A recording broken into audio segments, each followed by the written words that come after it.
Olá, hoje temos aquela famosa guerra de 4 reis contra 5. Gênesis 14. Tem bastante coisa aqui nesse capítulo para a gente examinar. Vamos lá.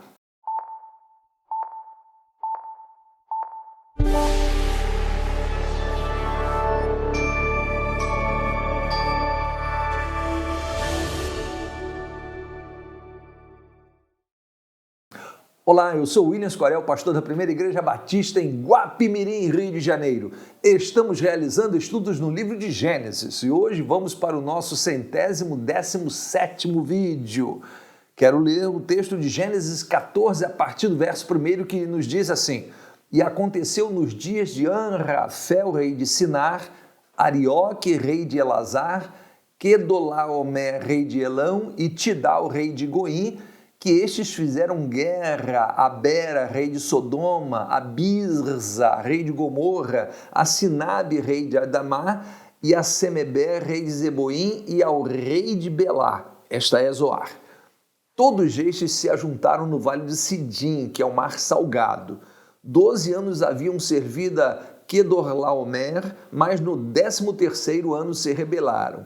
E ao 14º ano veio Quedorlaomer, e os reis que estavam com ele feriram os Refaíns em Astarote Carnaim, e aos Zunins em Anã, e aos Emins em Savé-Quiriataim, e aos Oreus no seu monte Seir, até El-Paran, que está junto do deserto. Depois tornaram e vieram a En-Mispate, que é Cádiz, e feriram toda a terra dos Amalequitas, e também aos amorreus que habitavam em Azazon-Tamar. Então saiu o rei de Sodoma, o rei de Gomorra, o rei de Admá, o rei de Zeboim, o rei de Belá, esta é Zoar, e ordenaram batalha contra eles no vale de Sidim, contra Quedorlaomer, rei de Elão, Tidal, rei de Goim, Anrafel, rei de Sinar, Arioque, rei de Elezar, 4 reis contra 5.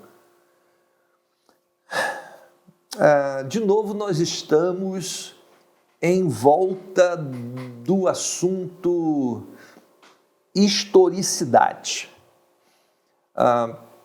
Já falamos e vamos falar ao longo de Gênesis em outras porções que o livro de Gênesis apresenta muitos detalhes, nomes de pessoas e de povos que ao longo da história, mais precisamente do século XVIII para cá, começaram a ser questionados. Algo que sempre foi visto como histórico, começou-se a questionar essas referências. O século do Iluminismo, então, o movimento iluminista, alcançou as religiões e questionou a Bíblia como um livro inerrante. Bem, não tem jeito. Se a Bíblia ela não pode ser digna de credibilidade em fatos históricos, ela não pode ser digna de confiança em nenhum outro aspecto. Se nem naquilo que a gente pode examinar a Bíblia pode ser confiada, por que eu vou acreditar naquelas questões que eu não posso tocar, como perdão de pecados, céu, arrependimento, juízo final? Nada disso. Ressurreição dos mortos. Não. Se eu não posso lidar com fatos verídicos, históricos, se a Bíblia não fala verdade sobre história, por que ela vai falar verdade sobre questões da alma? Não tem jeito. A Bíblia é a palavra de Deus. Se ela precisa ser verdadeira. Ponto. É assim que a Bíblia se vê. É tudo ou nada. E todos esses questionamentos que têm sido levantados, alguns nós já vimos e outros nós veremos na sequência do vídeo, todos eles foram caindo um a um. Aqui nós temos o capítulo 14, que no século XIX começou a ser muito questionado. Esse senhor Theodor Noldeck, não sei exatamente se é assim que se pronuncia, é um alemão, ele foi um dos primeiros a questionar a historicidade do capítulo 14. Ele fala, suspeita desses nomes, que a história não encontra esses nomes, dessas localidades, enfim, de povos vindo da Mesopotâmia, vindo até aqui a Palestina, né, hoje chamada Palestina, Canaã, né, para fazer guerra. Como é que pode isso? Assim, é curioso mesmo, porque você sabe que numa guerra, uma das questões mais fundamentais é a logística. Hoje, por exemplo, no mundo, nós temos de fato uma nação que consegue deslocar as suas forças em quantidade massiva, assim, para combater o que quer que seja, são os Estados Unidos, né? A força naval dos Estados Unidos realmente é muito forte, é muito grande, né? Ela pode levar caças para onde ela quiser, logística, tropas, armamentos pesados. Logística não é uma coisa fácil.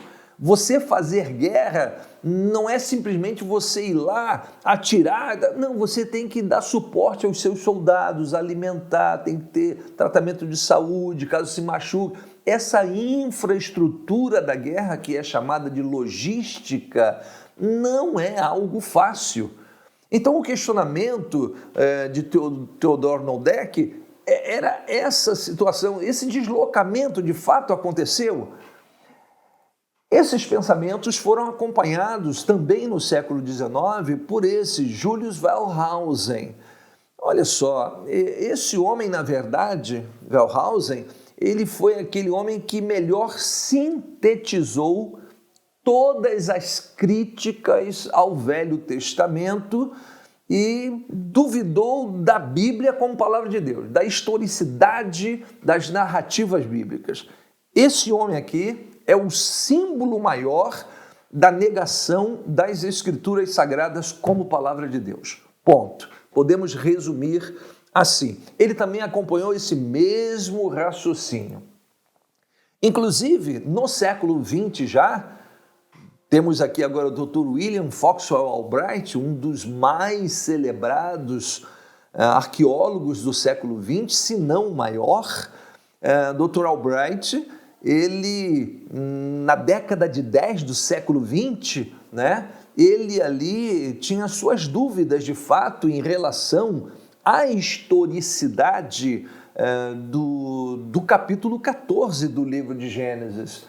Mas no final da década de 20 do século 20, ele mudou radicalmente de posição, porque os achados começaram a acontecer. Que pena que essa gente do século XIX, né, que questionou tudo isso, não viveu até o século XX. Nomes de povos, de situações, enfim, das mais diversas situações aconteceram.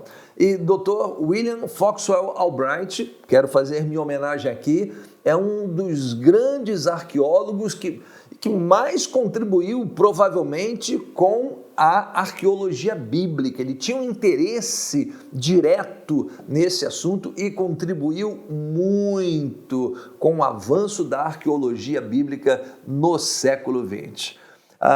Aqui nós temos agora o Dr. Josh McDowell. Esse escritor, ele, neste livro, se você tiver a possibilidade de comprar, de acessar, leia esse livro. Evidência que exige um veredito. Tem o volume 1, esse aqui é o volume 2.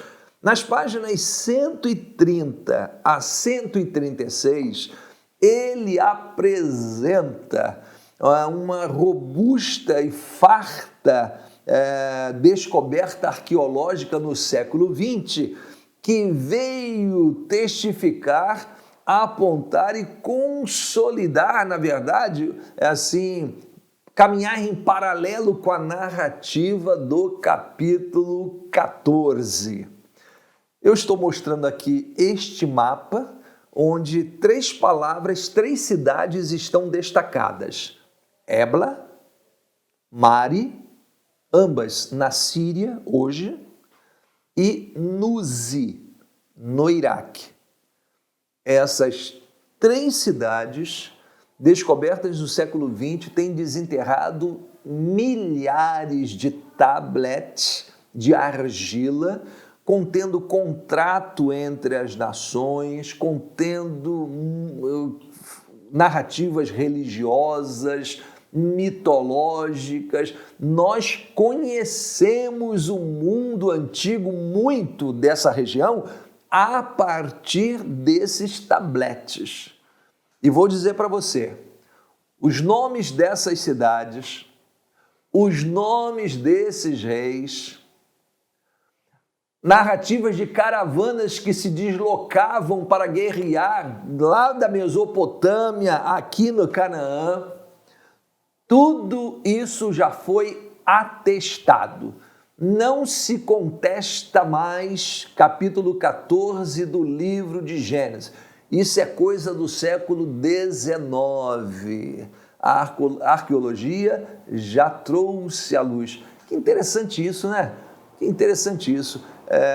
Essas descobertas estarem sendo feitas justamente logo após o questionamento aparecer. Séculos 18 e 19, séculos do Iluminismo, e no século 20 vem e sepulta aqueles questionamentos. Não adianta, né? Aquilo que a Bíblia diz, não erreis. Deus não se deixa escarnecer, porque tudo que o homem semear, isso também ceifará.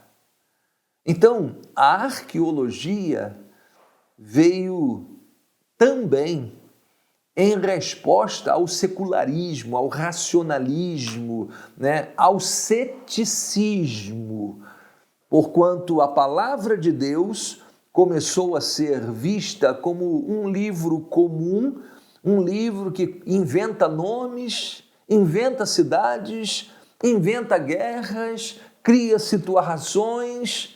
Esses homens do século 18 e 19 não foram fáceis, mas hoje todos os seus pensamentos, todos eles estão mortos, né? Todos os seus pensamentos também os seguiram, estão mortos os pensamentos, porque não resistiram às evidências daquilo que a arqueologia trouxe à luz. Mais uma vez, a palavra de Deus é verdadeira. Se a Bíblia diz, confie, que pode acontecer que você pode não estar interpretando corretamente, mas a Bíblia é a palavra de Deus. Por isso que Jesus disse, nem um tio, Mateus 5,18, nem um iod, nem um jota, se omitirá da lei, sem que tudo seja cumprido. Essa era a noção que Jesus tinha da palavra de Deus. Deus abençoe a sua vida, espero que tenha ajudado. Dê um clique aí, curta aí, né? Inscreva-se no canal, com um clique você faz isso, né? Comente, faça pergunta e compartilhe esse vídeo nas suas redes sociais. E até o próximo encontro, se Deus assim permitir.